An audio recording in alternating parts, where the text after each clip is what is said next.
Greetings, humans of the internet. Welcome once again to Bowtie Talks. I, of course, am your excellent host, Luke Johnson, coming to you from my undisclosed location in Midwest USA. And also, welcome to the first ever episode of 2025. Man, 2024 was a real doozy, wasn't it, folks? Elections, that's about it. And so I say to you, Happy New Year. And may your family and yourself prosper, at least to the rate you deserve. Also, this week's episode is dedicated to my mother, Amy, whose help has been invaluable in helping me get this podcast started because she was the one who gave me the podcast kit, and she also gave me the idea for this week's episode. Love you, Mama. Anyway, all the music that's been published over the years has had me wondering who was the first person to actually record a song, and also how many hit songs were actually covers. That is to say, songs that were previously recorded by another person, and then some other person recorded that song. And so I'm taking this as a chance to, if some of you would pardon the pun, get under the covers. But anyway, I thought I would start this list with one of the best known rock songs of the 1960s, and that is The House of the Rising Sun. Believe it or not, that song is actually an old folk song whose origins are murky at best. Today, musicologists say that it is based on the tradition of broadside ballads. And what is a broadside ballad, you ask? It is a single sheet poem or song that was sold on the streets for a small sum. And it has a similar theme to the 16th century ballad, The Unfortunate Rake. Rising Sun was used as the name of a house of ill repute in two traditional English songs, and it was also the name of several English pubs. A musicologist named Alan Lomax suggested the melody might be related to a 17th century folk song called Lord Bernard and Little Musgrave, also known as Matty Groves. However, a survey by a man named Bertrand Bronson showed no clear relationship between the two songs. Lomax also proposed that the location of the house was then relocated from England to New Orleans by white Southern performers. However, another musicologist, Vance Randolph, proposed an alternative French origin. The Rising Sun referred to the decorative use of sunburst insignia dating to the time of Louis XIV. This tradition was later brought to the United States by French immigrants. The song was said to be known by miners as early as 1905. The oldest recording of the song, however, was under the title Rising Sun Blues, and it was by Appalachian artists Clarence Tom Ashley and Gwen Foster, who recorded it for Vocalion Records on September 6, 1933. Ashley said that he had learned it from his grandfather, Enoch Ashley. Country singer Roy Acuff, the man to first claim the title, the king of country music, who was a friend of Tom Ashley, learned it from Ashley and recorded it as Rising Sun on November the 3rd, 1938, and also several older blues recordings of songs with similar titles, which are unrelated. For example, Rising Sun Blues by Ivy Smith, which was recorded in 1927, and The Rising Sun by Texas Alexander in 1928. The song was among many songs collected by folklorist Alan Lomax, who, along with his father, was a curator for the Archive of American Folk Song for the Library of Congress. And on an expedition with his wife to eastern Kentucky, Lomax set up his recording equipment in Middleborough, Kentucky, in the house of singer and activist Tillman Cadle. In 1937, he recorded a performance by 16-year-old Georgia Turner, who was the daughter of a local coal miner, and he called it the Rising Sun Blues. Lomax later recorded a different version, sung by Bert Martin, and a third song by Daw Henson, who were both East Kentucky singers. And in his 1941 songbook, Our Singing County, Lomax credits the lyrics to Turner with reference to Martin's version. Correction, Our Singing Country, not Our Singing County. Come on, Johnson, you're better than that. And in 1941, Woody Guthrie recorded the song. A recording would later be made in 1947 by a singer named Josh White, who is also credited with having written new words and music that have subsequently been popularized in the versions made by other later artists. And it was released by Mercury Records in 1950, while he learned the song from a, quote, white hillbilly singer who might have been Tom Ashley in North Carolina in 1923 or 1924. Huddy Ledbetter, better known as Leadbelly, recorded two versions of the song in February of 1944 and in October of 1948, called In New Orleans and The House of the Rising Sun, respectively. And in 1957, a singer named Glenn Yarbrough recorded the song for Elektra Records. The song is also credited to Ronnie Gilbert on an album by the Weavers, recorded in the late 40s or early 50s. Pete Seeger released a version on Folkways Records in 1958, which was released by Smithsonian Folkways in 2009. I had no idea the Smithsonian owned a record company. Frankie Lane recorded the song under the title New Orleans on his 1959 album Balladeer. An actor and comedian Andy Griffith of Andy Griffith Show fame recorded the song on his 1959 album Andy Griffith Shouts the Blues and Old-Timey Songs. And folk singer Joan Baez recorded it in 1960 on her self-titled debut album. She frequently performed the song in concert throughout her career. And in late 1961, Bob Dylan recorded the song for his debut album released in March 1962. That release had no songwriting credit, but the liner notes indicate Dylan learned his version of the song from a man named Dave Van Ronk. And in an interview for the documentary No Direction Home, Van Ronk said that he was intending to record the song and that Dylan copied his version. Van Ronk recorded it soon after for the album Just Dave Van Ronk. Which brings us to perhaps the most famous version, which is the 1964 version of House of the Rising Sun, performed by the English rock band The Animals. The band first heard the song from a singer named John. During this time, the band was acting as an opening act for rock and roll singer Chuck Berry. Singer of the Animals, Eric Burdon, would later tell the Rolling Stone magazine, "We were looking for a song that would grab people's attention, and they found it." The band changed the sex of the narrator. The original song told the story of a young woman who's lamenting the fact that she cannot escape a New Orleans brothel. They also created a new arrangement by adding a continental organ solo and then began trying the song out before audiences.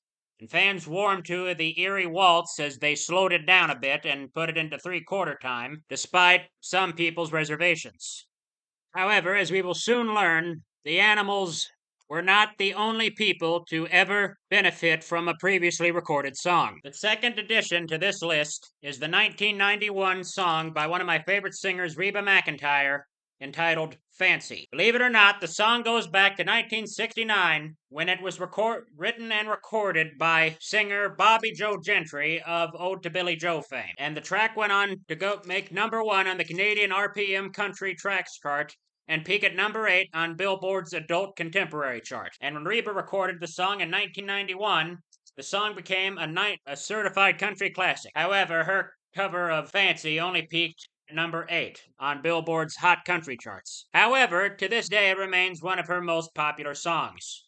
Another song to which Reba McEntire would later gain new popularity is The Night the Lights Went Out in Georgia. That's right, she also was not the first person to record that song.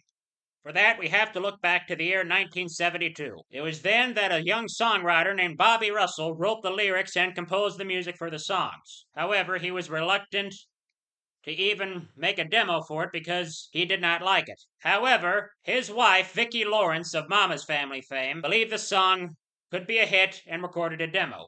The publishers and the record label did not know how to pitch a song, however, as it was not a country song or really a pop song. The first thought was to offer the song to singer/actress Liza Minnelli, but it eventually was offered to Cher, but her then husband, Sonny Bono, reportedly refused it, as he was said to be concerned that it might offend Cher's Southern fans. And so, the song was given to Vicki Lawrence to record. And in 1991, Reba McEntire recorded the song for her album For My Broken Heart, and it reached #12 on Billboard's Hot Country charts. And while still a commercially successful release, it broke a string of 24 consecutive top 10 country singles by Reba. Gotta love Reba. And now going back a bit, I take you to George Strait and his song Amarillo by Morning. That's right, he was not the first person to record that song. It was first recorded in 1973 by the man who wrote it, Harry Stratford, before Strait popularized it 9 years later in 1982 when it appeared on his platinum record, Straight from the Heart. During this time as well, Kenny Rogers recorded what might be one of his most popular songs, God Rest His Soul, The Gambler. However, I'm sure as you can imagine, he was not the first person to record The Gambler. That honor goes to one of my personal favorite singers, Bobby Bare, who recorded the song in 1976, and it was written by legendary country music songwriter Don Schlitz, who wrote the song in August 1976, at the age of 23. And in 1978, Bobby Bare recorded it for his 1978 album called Bear. Blair was somewhat reluctant to record the song himself until Shel Silverstein convinced Bobby Bare to cut it in the album. That's right, Shel Silverstein. He was not only a children's book author, he was also a folk singer, songwriter, a cartoonist, and he was also a writer for Playboy magazine. But anyway, I digress. And the man in black himself, Johnny Cash, recorded the song just months before Bobby Bare in 1978, but the song did not receive much success. And it was Kenny Rogers who truly made the song a classic. It would be a hit #1 for the Islands in the Stream singer and would even spawn a movie series in which he starred. And now jumping forward a bit, Blake Shelton does not have the honor of being the first person to record the song "Oh Red." No, that honor goes to the possum himself, George Jones, who originally recorded it as a deep cut on his 1990 album, You Oughta Be Here With Me. And in fact, Kenny Rogers also covered the song on his 1993 album, If Only My Heart Had a Voice. However, Shelton's version is easily the most popular version of the song today.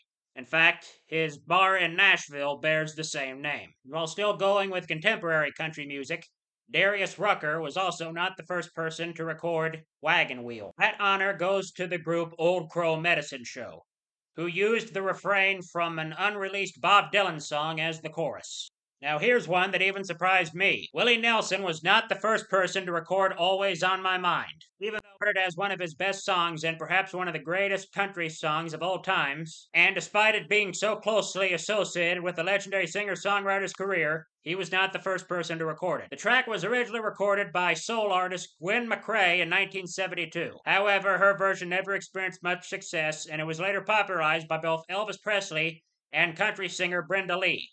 However, Nelson's version has remained the most popular version of the song to this day. It netted 3 Grammy wins in 1983, as well as 2 CMA Song of the Year awards in both 1982 and 1983. His version was also inducted into the Grammy Music Hall of Fame in 2008. And here's one that's probably better known by rock and roll fans. Johnny Cash's last released song, Hurt, was not his own. It was originally sang by the rock group 9 Inch Nails. And now, time to switch genres. I thought it might be nice to look at some pop and rock songs that you may or may not know are actually covers. Starting with the woman's national anthem of the 1980s. That's right, Cyndi Lauper's hit, Girls Just Wanna Have Fun. The song was originally written and recorded by singer Robert Hazard, and Lauper's producer at the time, Rick Chertoff, took her to see him perform it live, and she said that she would never do that song.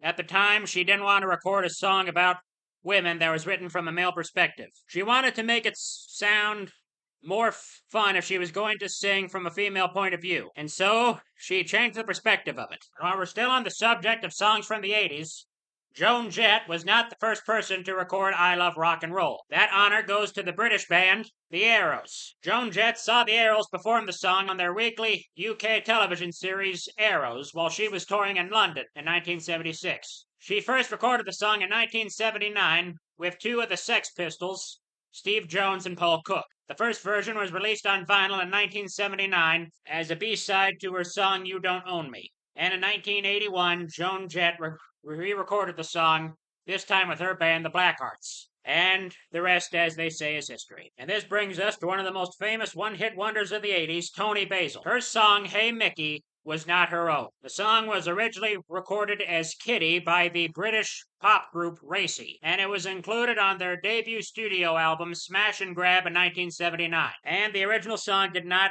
include the Oh Mickey, You're So Fine chant, which Basil added.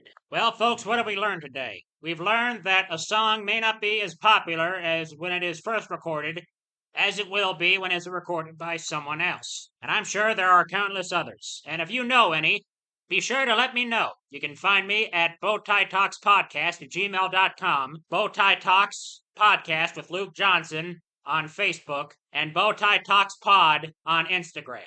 If you have any comments there, let me know, and be sure to like and follow. Goodbye, and God bless.